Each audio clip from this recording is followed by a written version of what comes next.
Salut Axel. Salut la team Radio Cyclo. La team Radio Cyclo, merci de nous accueillir. Merci de nous accueillir sur ce Bike in Man Corsica, le premier de la saison, de plein d'autres qui vont suivre. C'est jamais simple, hein, mais t'y es arrivé. Eh bien, ça y est, ouais, on a ouvert la saison alors qu'on l'avait clôturée avec la Corse. Décidément, il se passe quelque chose de magique avec cette île, hein, c'est tout ce que j'ai à dire. Il y a quelque chose.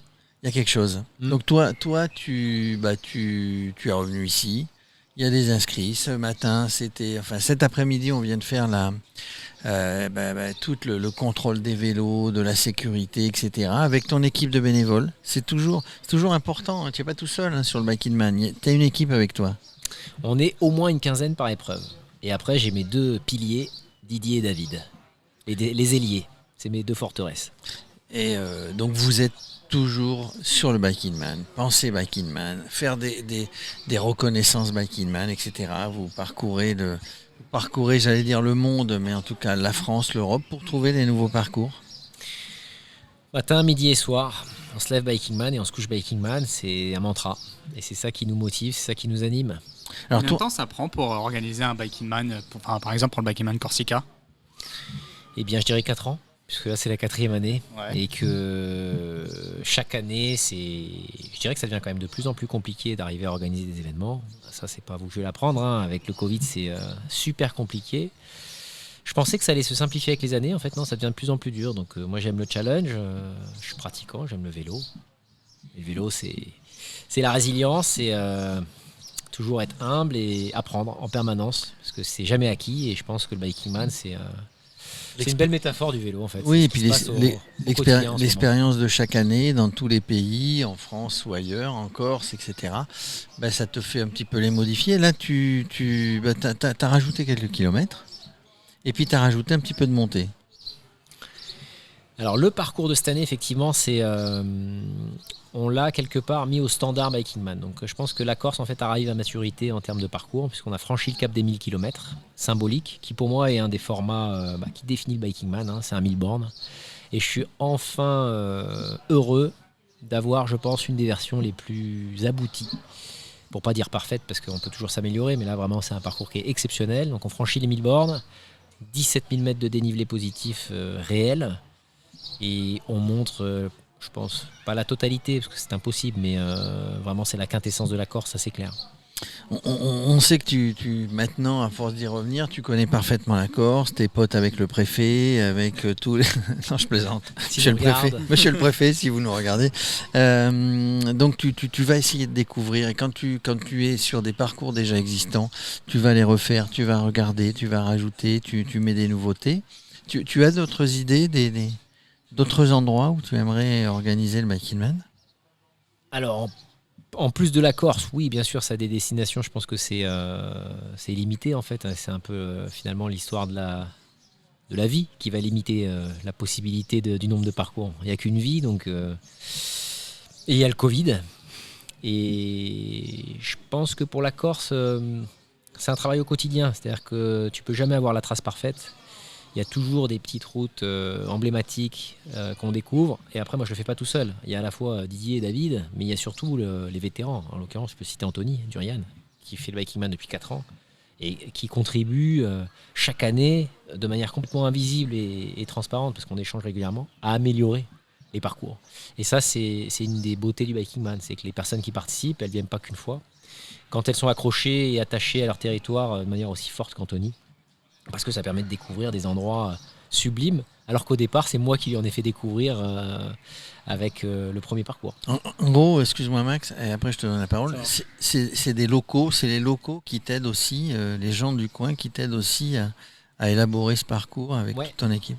Mais ça se passe comme ça, c'est-à-dire que généralement, on identifie quand même des belles traces au départ, on surprend les locaux, et moi c'est ça que j'aime bien sur les parcours, c'est que les gens qui habitent sur place, on arrive à les surprendre, parce qu'on travaille quand même pas mal sur les cartes, Et après, une fois que quelque part la première édition a lieu, il y a comme une passation qui se fait naturelle où les gens comprennent où est-ce qu'on veut emmener les cyclistes, les aventurières et les aventuriers. Et du coup, ils vont aller chercher, ils vont aller explorer et ils viennent contribuer un peu dans un esprit de collaboratif et de famille pour améliorer en permanence cette trace et faire en sorte qu'il y ait une expérience qui soit authentique, pittoresque et je pense la plus belle de leur territoire. Est-ce que tu essaies de créer, du moins, ou alors est-ce qu'il y a une communauté qui se crée autour du Biking Mind par événement? C'est-à-dire, est-ce qu'il y a à chaque fois des personnes qui reviennent d'année en année? Alors c'est une des magies, ça on l'a évoqué pas mal de fois, hein. La famille Biking Man elle grandit, on a commencé au tout départ avec la première épreuve, il y avait 17 personnes et on a mis un an à les trouver. Cette année il y a eu 20 000 personnes qui ont voulu s'inscrire, donc clairement c'est en train d'exploser et dans le bon sens du terme, c'est-à-dire qu'il y a de plus en plus de personnes qui veulent participer, mais il y a surtout ce noyau de gens qui ont compris dès le départ ce qu'on cherchait à partager. C'est-à-dire que c'est l'anti-massive van par excellence, hein. On n'est pas Ironman, on ne cherche pas à avoir 3000 cyclistes par épreuve. Au contraire, c'est un cadre maîtrisé avec un nombre de gens où on reste sur une communauté humaine, avec qui on peut échanger, avec qui on peut partager, et surtout avec qui on peut construire du lien, quoi. Parce que c'est un peu ça le vélo. C'est créer du lien au-delà du challenge, au-delà du sport et du dénivelé positif. Ce qu'on a vu avec Max, et moi je l'avais vu sur d'autres Biking Man, c'est le partage d'expériences, les conseils. On n'est pas seul sur le Biking Man. Mais moi c'est comme ça que j'ai commencé le vélo. C'est qu'au départ j'ai quelqu'un qui m'a conseillé, qui m'a dit tu devrais tenter l'aventure. Et en fait c'est devenu, c'est un peu comme tu passes un message, quoi. C'est-à-dire que je pense qu'on a tous ce lien à un moment donné avec la bicyclette où tu sautes pas sur un vélo. Il y a souvent quelqu'un qui te met au vélo. Et dans le bon sens du terme, et après c'est cette beauté de la transmission qui est géniale. Et le Biking Man étant quand même une discipline, c'est l'ultracyclisme, ça reste quand même complexe, ça reste difficile, c'est un championnat du monde, je veux dire, c'est sérieux en termes d'effort et d'engagement. Mais c'est également un type de compétition qui est très technique, à la fois sur le matériel, sur l'entraînement, sur la préparation mentale, sur la préparation de ses proches à se lancer sur ce type de défi.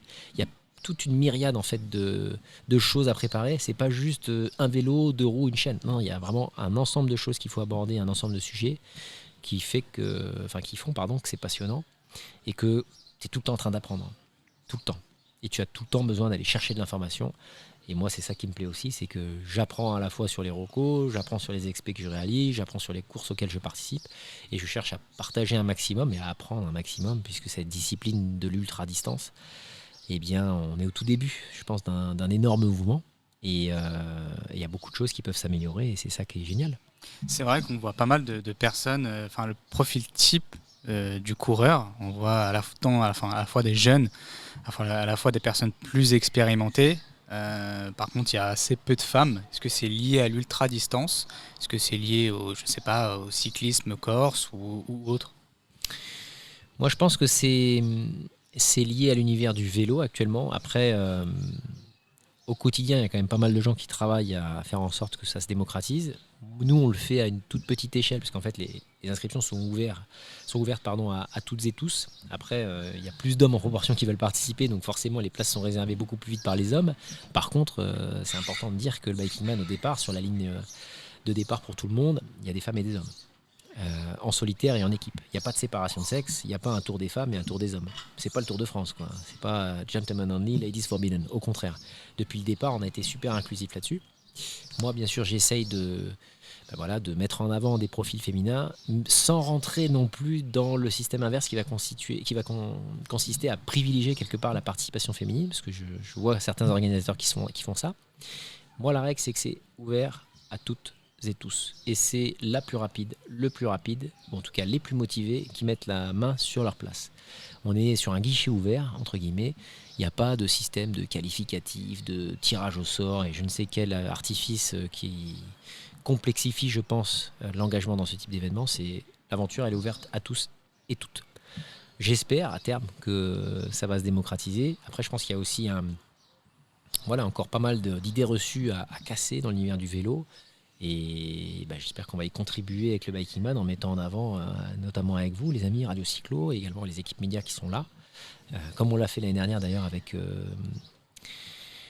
Stade 2, avec France Télé qui est venue. En l'occurrence, moi j'avais recommandé de mettre en avant Nathalie Bayon, qui est un profil incroyable. Qui avait terminé première féminine. Donc tout ça, c'est un travail collaboratif qui se fait. Et on a tendance à l'oublier. C'est vrai qu'en proportion, il y a toujours plus d'hommes que de femmes actuellement. Mais il y a des gros focus qui se font actuellement sur la participation féminine dans l'ultra-distance. Et c'est une des particularités qu'il faut répéter sur la compétition d'ultra-cyclisme. C'est-à-dire que sinon, dans toutes les autres épreuves, c'est hommes d'un côté, femmes de l'autre et jamais de départ commun, quoi. Donc là, départ commun, et de toute manière, il y a de plus en plus de femmes, et les femmes ont d'excellents résultats sur l'ultra-distance. C'est des humains. C'est des humains. Il n'y a pas de... au départ, c'est des humains. Il n'y a pas plus d'être femme ou homme pour y arriver finalement. Enfin, c'est ça, puisque c'est pas une compète, c'est une compète contre soi-même. Eh bien, femme ou homme, on y arrive. On sait dans d'autres univers, notamment la course à pied, le triathlon et l'ultra-triathlon, que les femmes ont un seuil de tolérance à la douleur qui est meilleur que celui des hommes. Et je pense qu'on est au tout début, effectivement, de beaucoup de surprises avec l'univers féminin dans ce sport, ça c'est clair. Bon ben voilà Max, c'était sympa de recevoir notre ami Alex. Qu'est-ce qu'on pourrait souhaiter du coup Axel, oh là là, à chaque fois je me gourre. Je vais raccrocher. Ah non mais je vais raccrocher. Je vais m'en aller. À chaque fois, je me gourre. Tu fais exprès. Je fais exprès pour le titiller. Moi je suis obligé de vous montrer quelque chose. Ah, il va nous montrer quelque chose. J'ai un cadeau. Vas-y, un cadeau pour nous. Je vous le montre parce qu'il est là. Allez, montre-le. Je pense que c'est à l'image. C'est à l'image de ce qu'est le Biking Man aujourd'hui. Silence. Roulement de tambour. Il est là. Le gâteau aux noix. Non, c'est à quoi? Non, c'est un gâteau qui s'appelle le Biking Man. Le Biking Man. Mais qui c'est qui a créé ça? Ça va pas nous aider. Qui en l'occurrence été créé par Joseph Multari, qui est un artisan boulanger qui est basé sur les Alpes-Maritimes et qui est d'origine corse. Et c'est à l'image de, je pense, de la compétition de cette année, du championnat de cette année. C'est-à-dire qu'on est vraiment sur un format qui arrive à la fois à maturité et surtout qui reste territorial. C'est-à-dire qu'on est encore sur une épreuve à taille humaine. On a tendance à imaginer Biking Man, Ironman, faire des amalgames, d'imaginer que c'est un truc monstrueux. On est sur des épreuves avec moins de 150 participants et on a des gens qui aujourd'hui travaillent pour nous aider au quotidien en tant que partenaires, parce qu'il y en a un paquet qu'on voit derrière, mais il y en a plein d'autres qu'on n'a pas cités. Et ça donne ce type de résultat, avec des boulangers, des artisans qui vont dire, voilà, je vais te concevoir le dessert qui sera donné à l'ensemble des participants. Le dessert officiel du Biking Man, c'est le gâteau Biking Man, c'est la consécration. Eh bien nous, tu vois, nous ne ferons pas le Biking Man, mais nous vous aiderons à déguster les desserts, qu'on fait. On le dit, hein, c'est le gâteau qui s'appelle Biking Man. Si vous êtes sur les Alpes-Maritimes, vous allez chez Multari, le Corse des Alpes-Maritimes. Vous demandez un Biking Man et vous aurez eu l'impression de l'avoir fait. Ou en tout cas, mais il faut pédaler quand même quelques heures. Parce qu'il y a quand même quelques calories. Hein, oui. C'est un dessert qui a été conçu pour faire des grandes échappées à vélo et après se rassasier avec un super dessert. Ben merci Axel. Merci à vous les Toi, je l'ai bien dit. Bien. Merci Axel. Et puis allez, on continue. Le Biking Man Corsica continue et puis après, il y en aura d'autres dans la saison. Merci. Merci Radio Cyclo.